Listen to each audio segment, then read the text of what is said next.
Families are supposed to protect you. That's what everyone says, what all the movies show, what teachers preach in school. But sometimes they're the ones who gut you while wearing a smile. I stood frozen in the hallway, my hand clutching the empty glass I'd meant to fill with water. Through the crack in my parents' bedroom door, their voices carried like poison. "We can't keep doing this, Beth. The girl needs structure, discipline. Your sister Martha can provide that." Gary's voice had that fake concern he always used when manipulating my mother. "Think about Sam. Think about our family." Our family. As if I wasn't part of it anymore.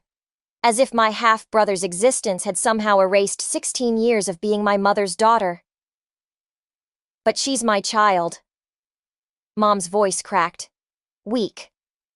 Always so weak when it came to Gary.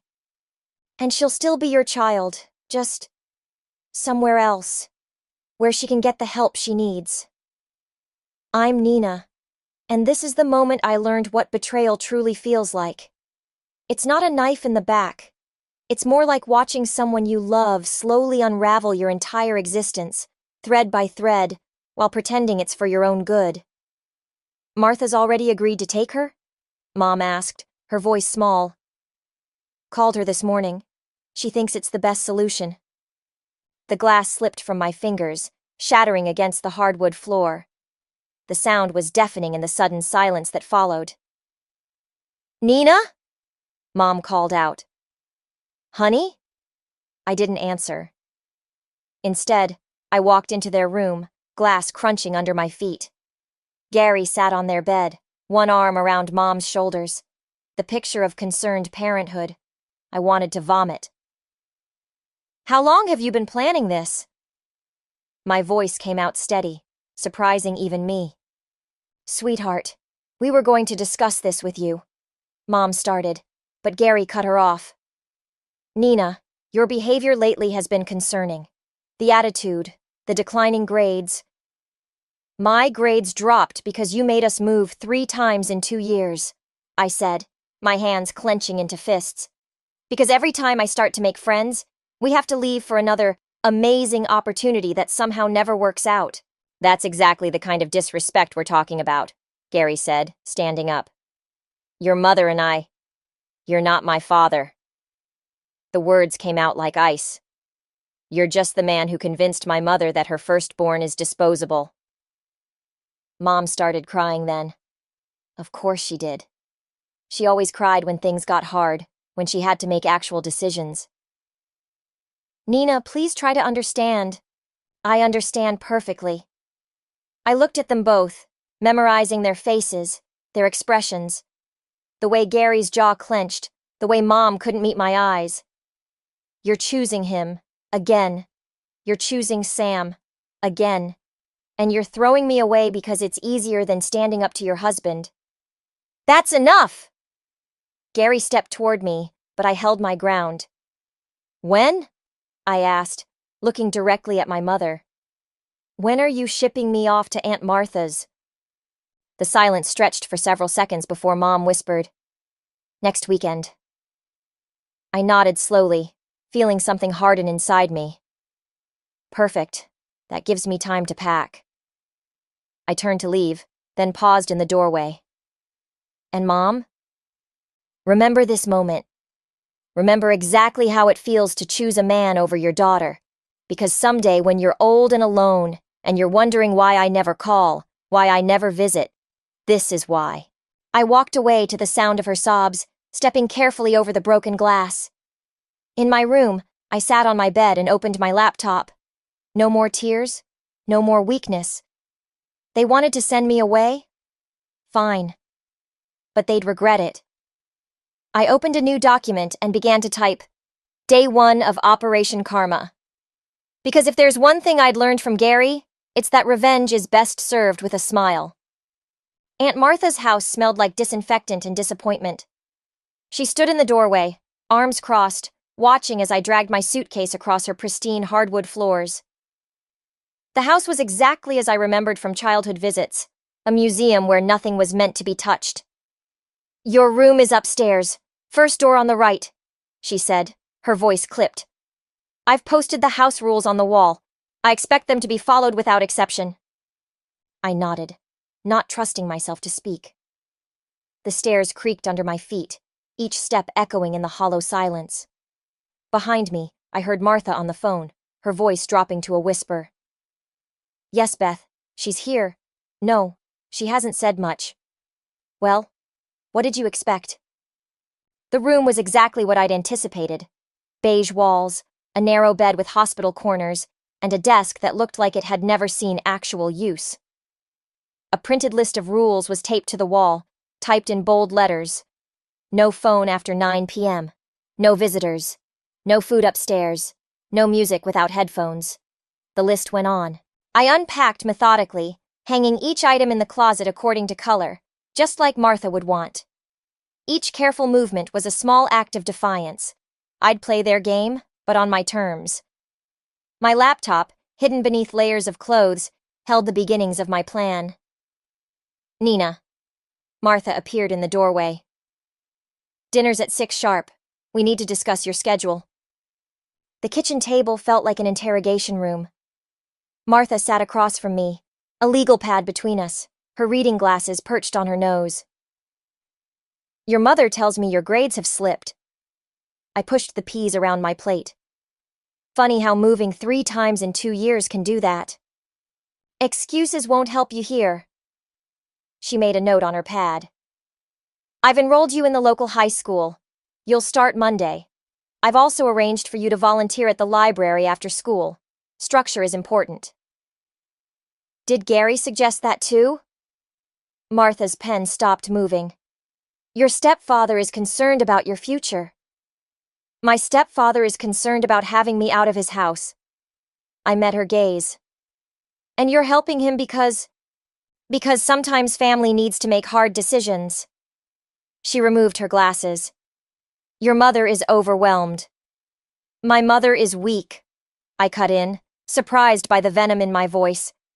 And you're enabling her. Martha's face hardened. Go to your room. We're done here. Upstairs, I opened my laptop and added to my document. Day 7. Aunt Martha's house. Prison without bars. She thinks she's helping, but she's just another puppet in Gary's show. Note to self, research Martha's past. Everyone has secrets. Even perfect aunts who never married, never had kids, never lived. A notification popped up. A text from Mom. Hope you're settling in. Love you. I clicked delete without responding. Instead, I opened a new browser window and started searching. Martha Wilson, age 50. Former accountant. Current board member of the local library. No social media presence except LinkedIn. But everyone left traces, and I had nothing but time. A soft knock interrupted my research. Martha stood in the doorway, holding a mug. Tea, she said, placing it on my desk. Your mother used to drink this when she was upset. For a moment, something almost like kindness crossed her face. Then she noticed my laptop screen. What are you doing? I switched tabs smoothly. School research, getting ahead. She nodded, but her eyes narrowed slightly. Remember, internet off at 9. After she left, I sipped the tea. Chamomile, like Mom used to make. But Mom's tea hadn't come with conditions and rules. Mom's tea hadn't been a poor substitute for actual comfort. I opened my document again. Note: Martha's moment of weakness with the tea. Interesting. She's trying to parent me but doesn't know how. Could be useful. Everyone has a pressure point. Even aunts who think they're saving you. The house creaked and settled around me, and somewhere downstairs, Martha moved through her nightly routine. I had 6 months until I turned 17. 6 months to understand this house, its rhythms, its secrets. 6 months to turn Martha's rigid rules and Gary's perfect plan into weapons they never saw coming. I smiled at my reflection in the dark window. Sometimes the best revenge starts with playing exactly the role they expect you to play. 2 weeks into my exile, I discovered Martha's secret. It wasn't in her meticulously organized files or her color-coded calendar. It was in her voice, late at night, when she thought I was asleep. I can't keep doing this alone, Sarah. Martha's words drifted up through the heating vent. The girl. She reminds me so much of Beth at that age, before everything fell apart. I pressed my ear closer to the floor, barely breathing. No, I haven't told her about James. How could I? She already looks at me like I'm the enemy. A pause. Sometimes I see him in her eyes. That same defiance. That same hurt. James. The name hit me like a punch. I scrambled to my laptop, fingers flying across the keyboard. James Wilson. Martha's maiden name before she became Martha Reynolds. A marriage license from 25 years ago. A death notice from 23 years ago. Car accident. Drunk driver. My perfect controlling aunt had been married. Had lost someone. Had chosen to live alone in this shrine to order and rules. The next morning, Martha was reviewing my homework at the kitchen table when my phone buzzed. Mom's face appeared on the screen. I let it ring. You should answer it, Martha said, not looking up from my algebra. Like she answered when I called last week? I kept my voice neutral, watching her reaction. Martha's red pen paused mid-correction. Your mother is trying. No, she's hiding. There's a difference. I stood up, deliberately pushing my chair back too hard. Just like you're hiding in this museum you call a house. The pen snapped in Martha's hand, red ink staining her fingers like blood.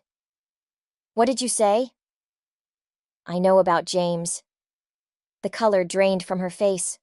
For the first time, I saw past the rigid exterior to the wounded woman beneath. You had no right, and you had no right to help them throw me away. My voice shook. You of all people should understand what it's like to lose your family. I didn't lose my family, Martha said quietly. James was taken from me. There's a difference. And what do you call what Mom did to me? Martha stood up slowly, ink still dripping from her hand. Your mother made a choice she thought would protect you. Protect me?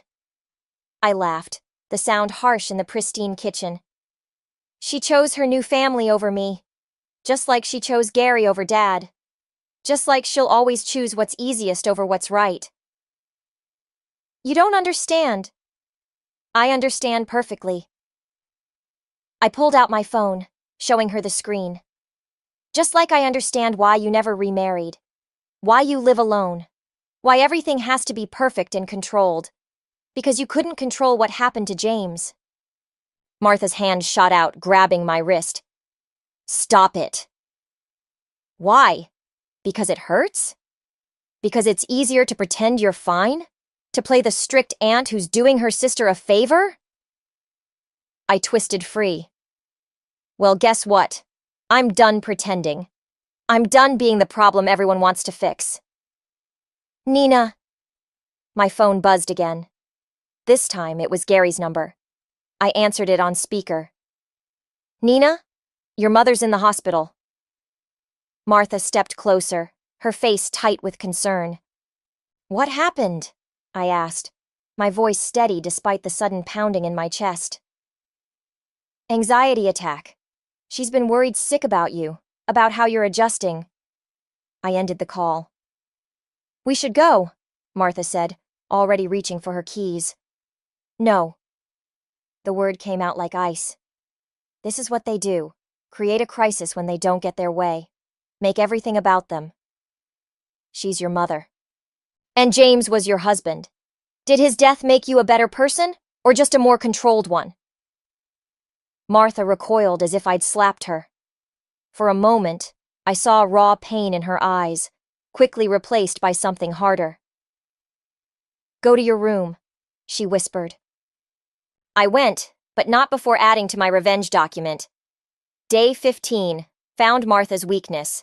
Mom's manipulation continues. Note to self, sometimes the best revenge isn't about what you do, but what you refuse to do. Let them sit in their mess.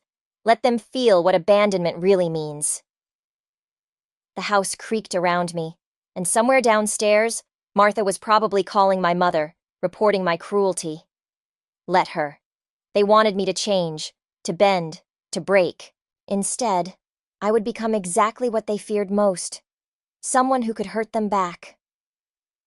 The social worker's Toyota idled in Grandmother Evelyn's driveway, its exhaust creating ghosts in the autumn air. Martha stood beside me, her spine rigid as a ruler, while the social worker explained why I couldn't stay with her anymore. "The incident at school," she began.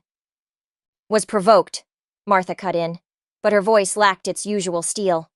The bruises on my knuckles still ached from connecting with Tracy Miller's face after she'd mentioned my mother's hospital stay. Worth it. "Regardless," the social worker continued, "given the circumstances and Nina's escalating behavior, we feel placement with her grandmother would be more appropriate."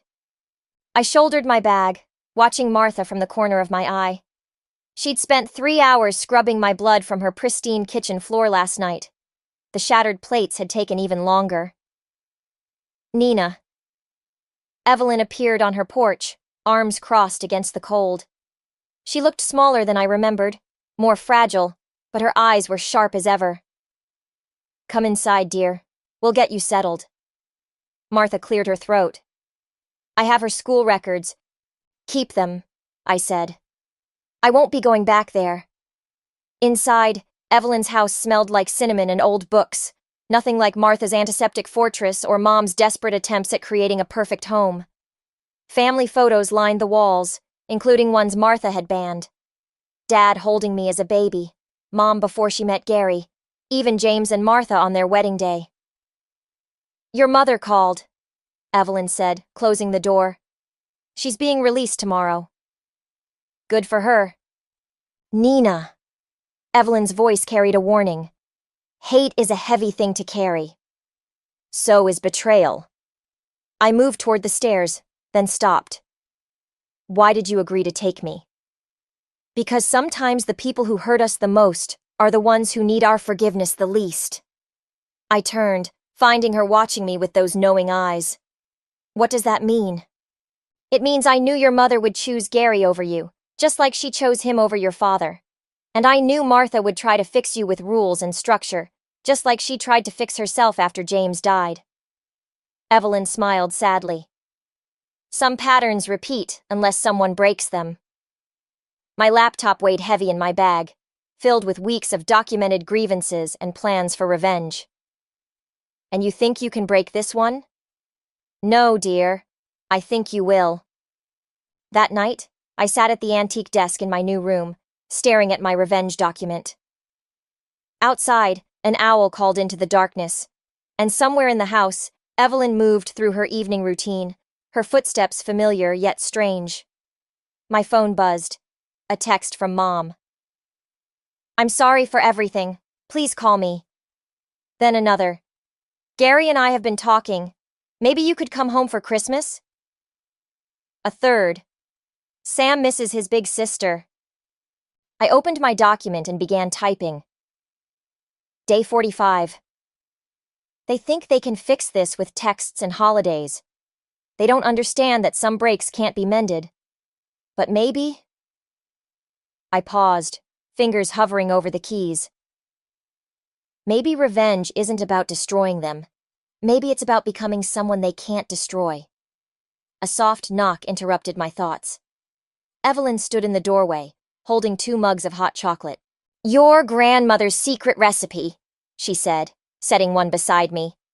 "Guaranteed to cure everything except stupidity." I caught her slight smile, the knowing look in her eyes. "Did you use it often with Mom?" "More times than I can count." She settled into the window seat. "But some people prefer to stay broken rather than face what broke them." I closed my laptop slowly. "And what about me? That's the question, isn't it?" She sipped her chocolate. "The answer depends on whether you want your story to be about what they did to you, or what you did despite them." The owl called again, closer this time. I opened my document one last time and added, "Note to self, sometimes the best revenge isn't revenge at all. It's surviving. It's thriving. It's becoming someone they have to face every day, knowing they almost destroyed her but couldn't." I closed the laptop and picked up my hot chocolate, joining Evelyn at the window. Outside, the darkness held secrets and possibilities, and for the first time since that night in the hallway, I felt something like hope. 3 months at Evelyn's, and my revenge document remained untouched. Instead, I'd filled a new folder with college applications and scholarship essays. The future, it turned out, tasted better than vengeance. Until the Christmas card arrived. "Look how big Sam's gotten," Evelyn said, studying the photo. My half-brother grinned from between Mom and Gary, wearing a sweater that matched Gary's. Perfect family portrait. Complete family portrait. I was cropping photos for my photography portfolio when Mom's number flashed on my phone. Against better judgment, I answered, "Nina, you haven't responded to my texts about Christmas." I kept working, letting the silence stretch. In the background, I heard Sam babbling. Gary's low murmur. "We want you here," Mom continued. "Gary's parents are coming, and so I can be part of the family showcase?" The scissors snapped shut with surprising force. "No thanks. That's not fair. We're trying. To pretend everything's normal? That you didn't ship me off like excess baggage?" A photo slipped from my hands, cutting a thin line across my palm. "Tell Gary's parents whatever story makes you look best. I'm sure you're good at that by now." I ended the call, watching blood well up from the paper cut. Evelyn appeared in the doorway, holding 2 mugs. "Bad timing?" she asked, noting my expression.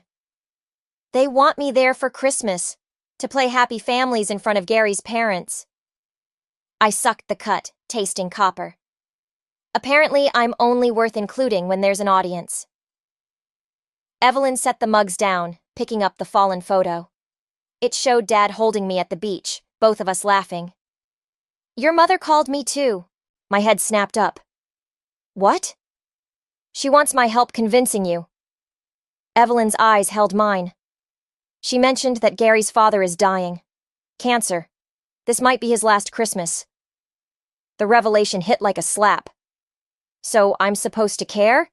To feel guilty?" "No. You're supposed to choose who you want to be in this story." I grabbed my laptop, opening the revenge document for the first time in months. I know exactly who I am, the disposable daughter they only want when it's convenient. "Is that true?" Evelyn sat beside me. "Or is that who they made you believe you are?" My fingers hovered over the keyboard. The document held months of pain, carefully cataloged plans for making them hurt like I hurt. But something felt different now. "Gary's father never did anything to me," I said slowly. "No, he didn't. And Sam, he's just a kid." "Yes, he is." I closed the laptop. "But if I go, they win. They get their perfect family picture." "Do they?" Evelyn picked up one of my college applications. "The daughter they couldn't break? Who's applying to top schools across the country? Who's planning a future they can't control?" She smiled. "Sounds more like you win." My phone buzzed again. A text from Martha. "Whatever you decide about Christmas, remember who you became despite them, not because of them." I stared at the message, remembering Martha's quiet pain, her rigid rules that couldn't protect her from loss.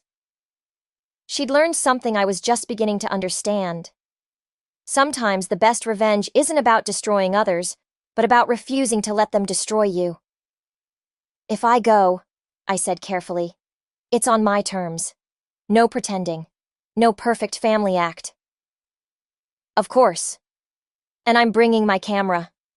I want to document everything. The real story, not their sanitized version." Evelyn nodded, understanding flickering in her eyes. "Truth is weapon? Truth is armor." I opened my laptop one last time, but instead of the revenge document, I opened my portfolio. They wanted to write my story for me.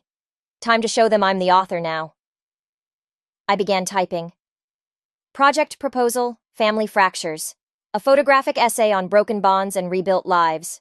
Because sometimes the best way to get even isn't to tear others down, but to rise so far above them They become nothing more than distant figures in your rearview mirror, growing smaller with every mile you drive toward your own future.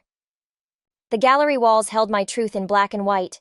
5 years of family fractures captured through my lens. Mom's hospital bracelet, Martha's broken pen, Sam's Christmas sweater matching Gary's, each image a weapon, carefully curated for maximum impact. My first solo exhibition should have felt like triumph. Instead, watching Mom and Gary walk through those doors felt like my stomach was filled with broken glass.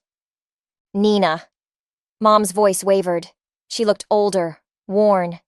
Gary stood behind her, his usual confidence cracked around the edges. This is beautiful work. That's not why you're here. I adjusted my camera strap, a habit from harder days. What do you want? Gary stepped forward. We need help. The business failed? I gestured to a photo of their perfect Christmas card from years ago. Like all your other amazing opportunities? Please, Mom whispered. We're losing the house. Sam, don't. My voice cut through the gallery's hushed atmosphere. Don't use him against me again. A small crowd had gathered, drawn by the tension. Perfect. Let them see. Let them witness. These photos, Gary said, moving closer to one showing him arguing with Mom through a doorway. They're not the whole story. No? I pulled out my phone, opening the document I'd kept all these years. Should I tell them about the night you convinced Mom to send me away? Or how about when you changed the locks after I refused to play Happy Families at Christmas? That's not fair, Mom started, but I wasn't finished. Or maybe we should discuss last year's Father's Day card from Sam, the one where you crossed out my name because I refused to sign it, your loving daughter? Gary's face darkened. You're twisting everything. No, I'm showing everything. Every manipulation, every betrayal, every moment you chose your perfect new family over your inconvenient stepdaughter.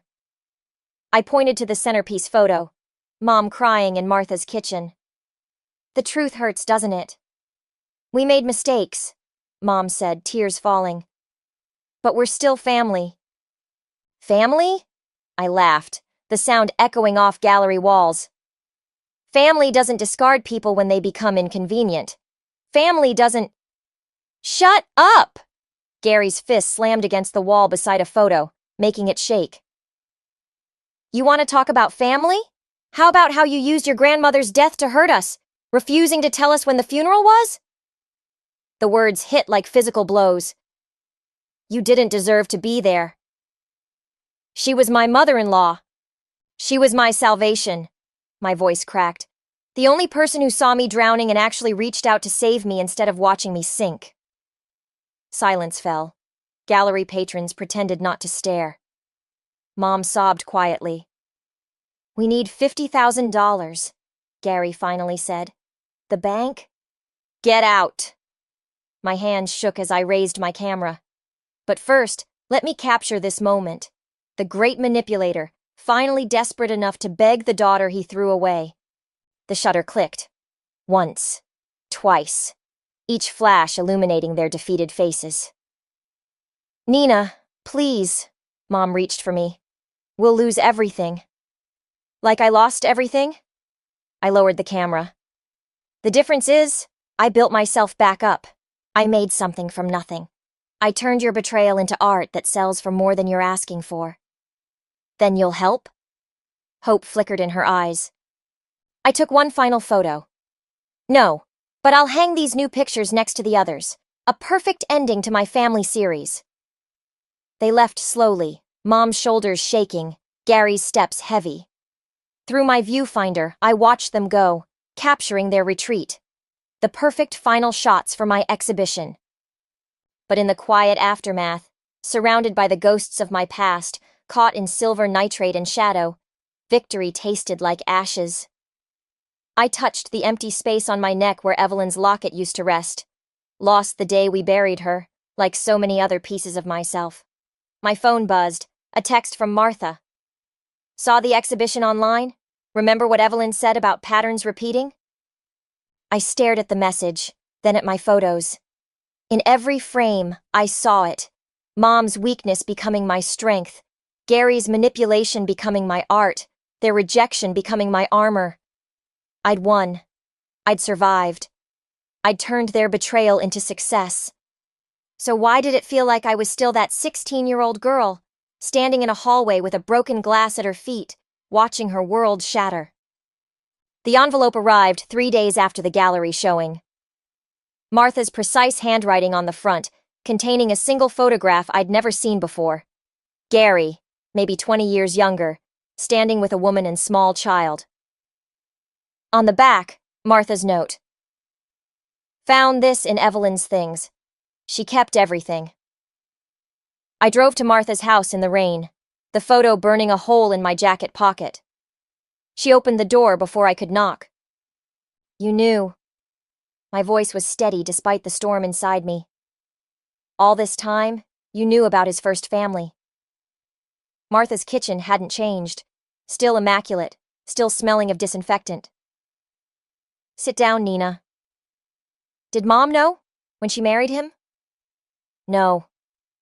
Martha placed 2 mugs on the table, chamomile, like always. But Evelyn did. She recognized the pattern. What pattern? The one where broken people break others to feel whole. She slid an old newspaper clipping across the table. Gary's first wife's obituary.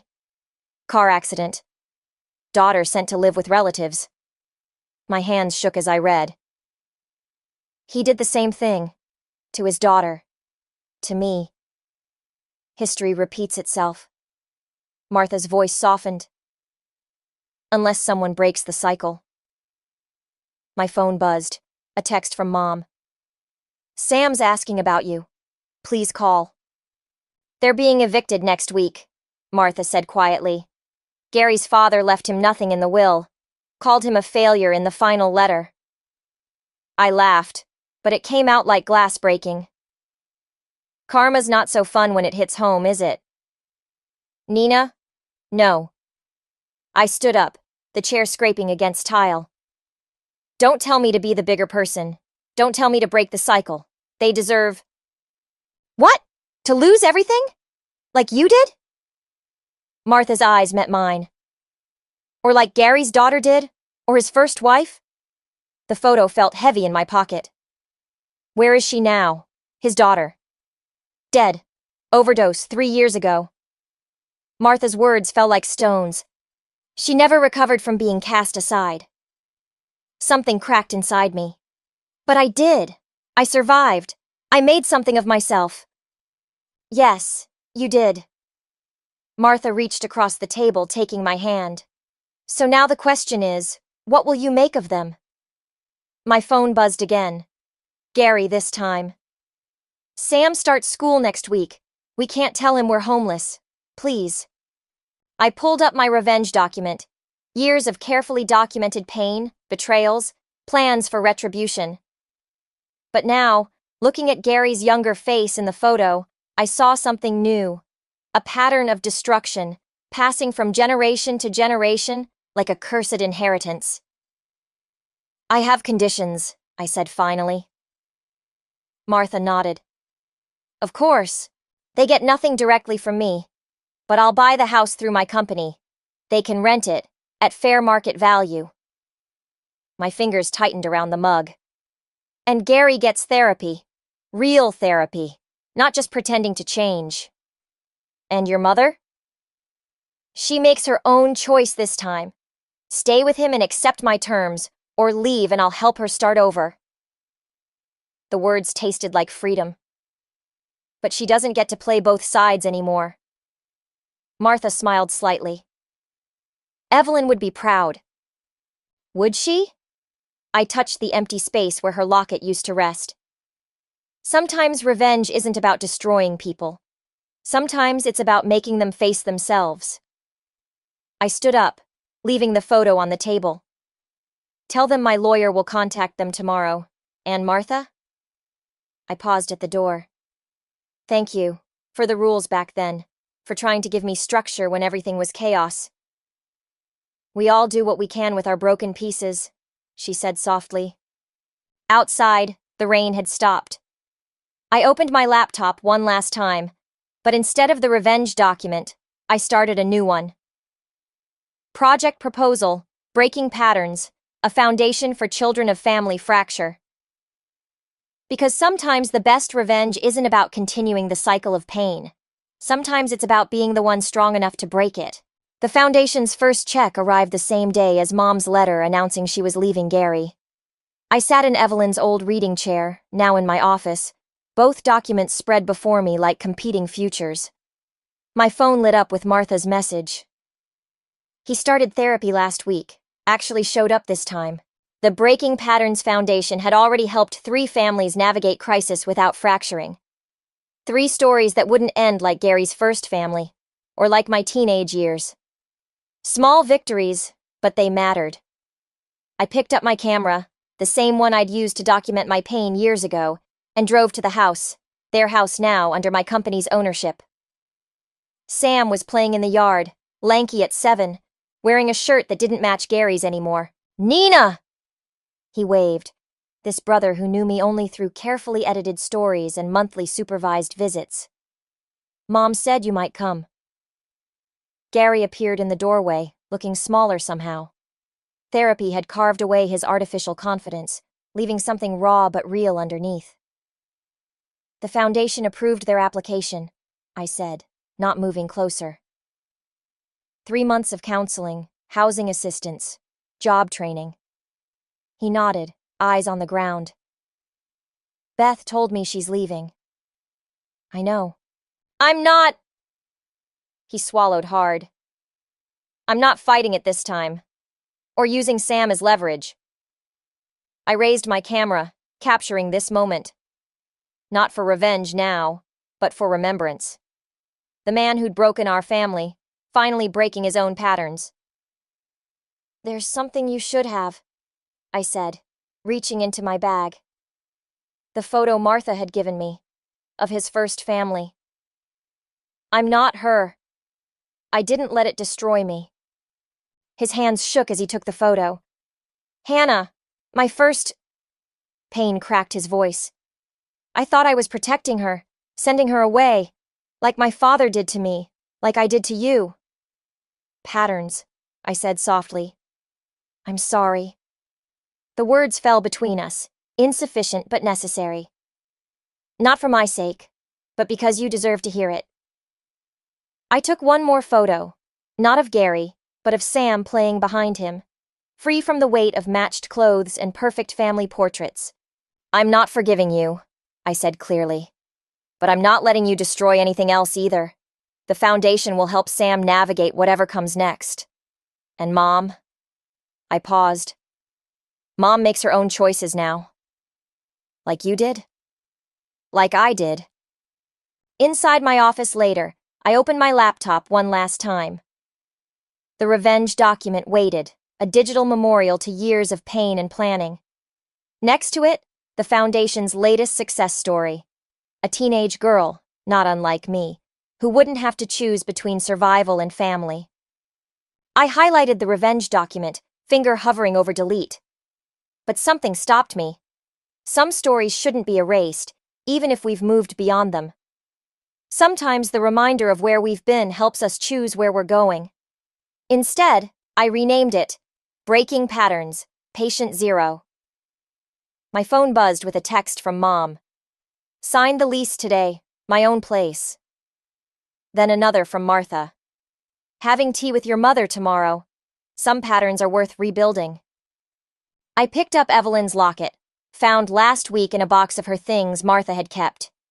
Inside, a tiny photo of 3 generations, Evelyn, Mom, and me, before everything fractured.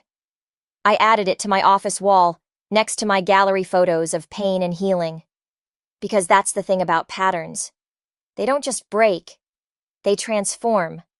Like light through my camera lens, like pain into purpose, like revenge into revolution.